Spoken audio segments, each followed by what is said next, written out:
Hello, my friends. That's not an animal that I'm sure you're familiar with on my videos. This is Fraggle. Hey, buddy. What are you doing? Hmm? A little rest. Hmm? House sitting overnight, my buddy's place. And while I'm doing that, since I had a nice large table here, I've delved back into tarot. And I think it was just late winter when I got this itch to learn about tarot, which I have done. Although I don't know the meaning of all the cards and all that stuff, which is why I've got this, the Guide to Tarot. And yeah, originally I'd bought this Egyptian themed tarot deck, and then I was like, I don't know what any of this means. And like reading online, like how to's and walkthroughs and all that stuff, with the Egyptian design, I mean, once I get this, I can tell, the similarities and all that stuff. And of course, the naming convention, I believe, was all the same.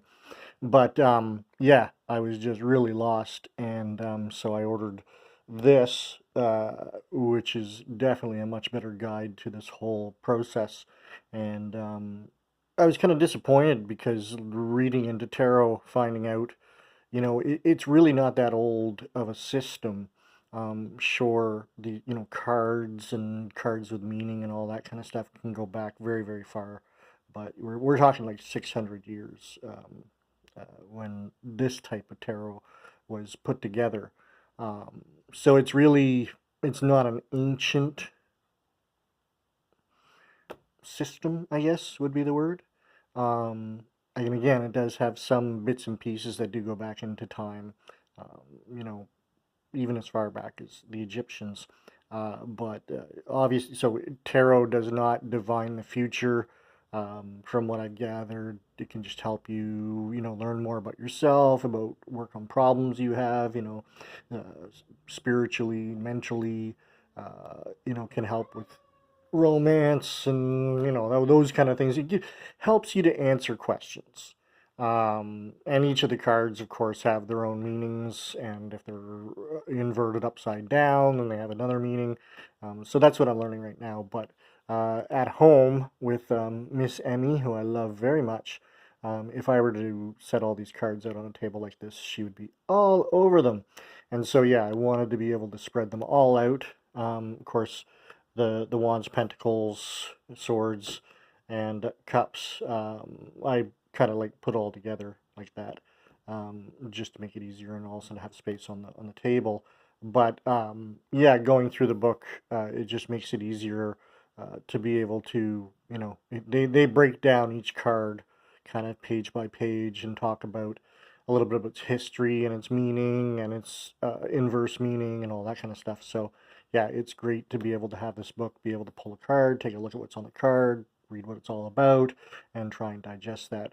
Now, the book even recommends that you don't even need to do that. You can just kind of like shuffle, um, cleanse, and then shuffle, and then read your cards that way, and then kind of use the book as a guide. But I'm actually kind of I want to know a little bit more about the meaning of all these cards before I start testing out any type of questions or anything like that. And yeah, it's a neat little journey. Again, I was kind of dismayed. I thought it was like more ancient than what it is. I kind of this belief that these things that we've created, like tarot, I mean, how much magic or influence or whatever, I just don't, it doesn't seem that to be an ancient thing that came from the past, like a philosophy or anything like that. So but still, it'd be a cool thing to learn about. It is part of the magical process. Some of the people that I've been following um, are deep into tarot and use tarot to explain a lot of things. So yeah, this is what I've been doing right now, and I plan to do pretty much not watch any movies. I've got some classical music playing, and yeah, this is kind of like a tarot getaway, and I plan to use as much time as I can to learn about this. I gotta pop out because I want to get a notebook because I just want to write down questions and notes and stuff like that, and I forgot to bring something with me, but there's a store not too far away where I can pick up some paper and then begin to jot down what I need to jot down. And yeah, I hope everybody's having a great and beautiful Sunday. It's beautiful here, nice and hot. There's a nice breeze blowing. Um, but yeah, have a great day and get out there and each day, rain or shine, try and touch some nature. Try and ground yourself, whether you lean against a tree and just kind of run your hand along the bark or sit down on the grass and just take that in. Just try and ground yourself and connect yourself. And remember to take each day one day at a time. Don't live in your past. Try and move past your past and don't worry too much about the future.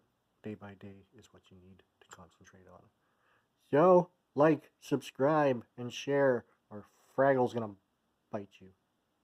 You can tell he's a very aggressive dog. Super aggressive.